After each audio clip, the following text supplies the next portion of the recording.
ये कहानी है एक नीतू नाम की लड़की की। नीतू बहुत सुंदर थी और पढ़ाई में बहुत इंटेलिजेंट थी। उसके माँ बाप ज़्यादा पैसे वाले नहीं थे, पर फिर भी उसके माँ बाप ने उसकी पढ़ाई में कोई कसर नहीं छोड़ी।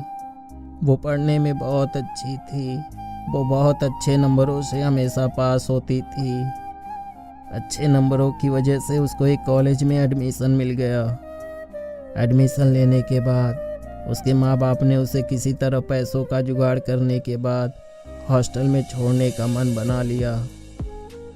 आजकल फेसबुक बच्चों के लिए एक ऐसा प्लेटफॉर्म है जो हम कहीं भी किसी से भी दोस्ती सिर्फ डीपी देखकर कर लेते हैं। ऐसा ही कुछ नीतू के साथ भी हुआ। पता नहीं कब एक संदीप नाम के लड़के से फेसबुक पर दोस्ती हो गई और दोनों फ़ोन पर बातें करते करते एक दूसरे को कब दिल दे बैठे। नीतू को संदीप के बारे में कुछ भी पता नहीं था। वो कौन है, कैसा है और क्या काम करता है। बस दोनों पर प्यार का बहुत सवार था। वो जो सुनाता था उसकी बातों पर विश्वास कर लेती थी। संदीप एक नंबर का आवारा लड़का था और झूठ बोलने में माहिर था। वो अपने माँ बाप के कहने से बाहर रहता था। वो शराब भी पीता था और पढ़ाई के नाम पर तो वो धक्का स्टार्ट गाड़ी था। बड़ी मुश्किल से उसने 10वीं तक पढ़ाई की थी।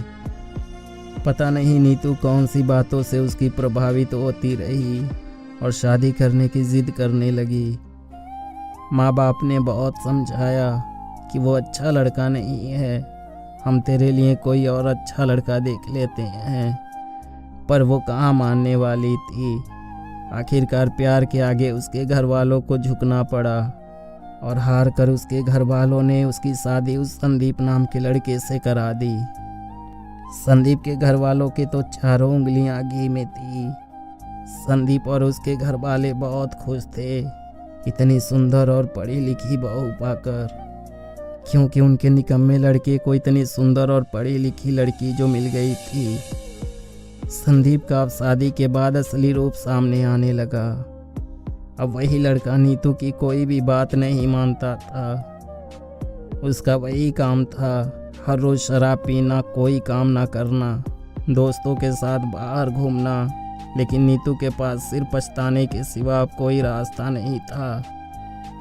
और शिकायत करती भी तो किससे करती, क्योंकि उस लड़के से शादी करने के लिए उसने अपने माँ बाप को नाराज ही नहीं, उनसे हमेशा के लिए नाता भी तोड़ लिया था। उस लड़के से शादी करने से माँ बाप बहुत नाराज थे। ऐसे करते 1.5 साल निकल गए और संदीप के रंग दिन पर दिन बदलते गए।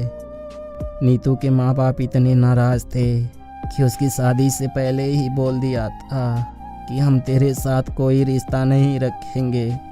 शादी करने के बाद नीतू को मंजूर था कि आप रिश्ता ना रखो, पर मुझे शादी उसी से करनी है।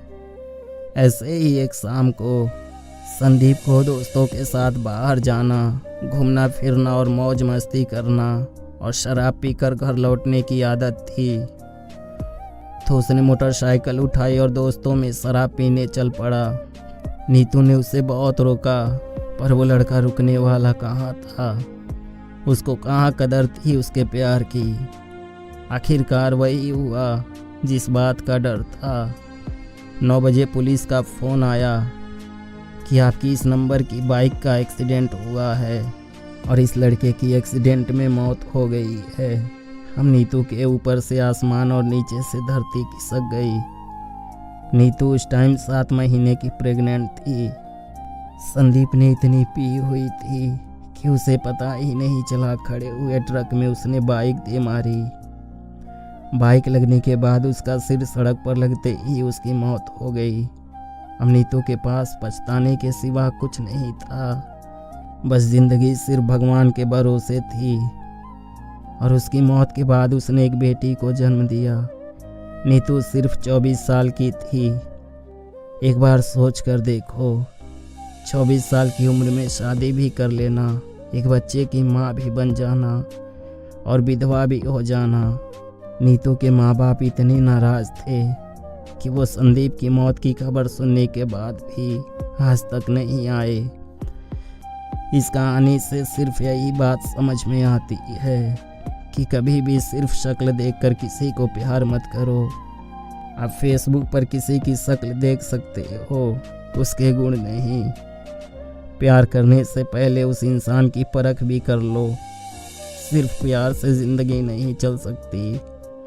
ज़िंदगी हमेशा तालमेल और बैलेंस से चलती है। और अपने माँ बाप की आत्मा भी कभी मत तड़पाओ कि अगर आप उनको दुखी कर अपने लिए खुशियाँ ढूंढ रहे हो तो वो कभी नहीं मिल सकता। अब नीतू अपनी बेटी के साथ जीवन काट रही है। अगर संदीप सच्चा प्यार करता तो वो नीतू की बात मानता। वो शराब पीने के लिए नीतू को इस हालत में छोड़ कर ना जाता। उसने जाने से पहले एक बार भी नहीं सोचा, जिस लड़की ने अपना घर और माँ बाप तक छोड़ दिया मेरे लिए, उसको भी टाइम दूं। प्रेगनेंसी की हालत में छोड़कर क्या दोस्तों के साथ शराब पीना ज़रूरी था? अगर वो चाहता तो अनहोनी टल भी सकती थी, पर नहीं। अगर सच्चा प्यार होता तो ये सब संभव होता। शायद संदीप का प्यार नीतू के लिए दिल से नहीं था। इस कहानी से हमें ये सीखने को मिलता है कि जो लड़का अपने माँ बाप की इज्जत नहीं करता, वो एक पत्नी की इज्जत कभी नहीं कर सकता। अगर आपको कभी भी किसी लड़के को परखना हो तो सबसे पहले ये देख लो कि वो अपने माँ बाप से प्यार करता है। तभी वो आपको सच्चा प्यार कर सकता है, जो अपने माँ बाप का नहीं हो सकता।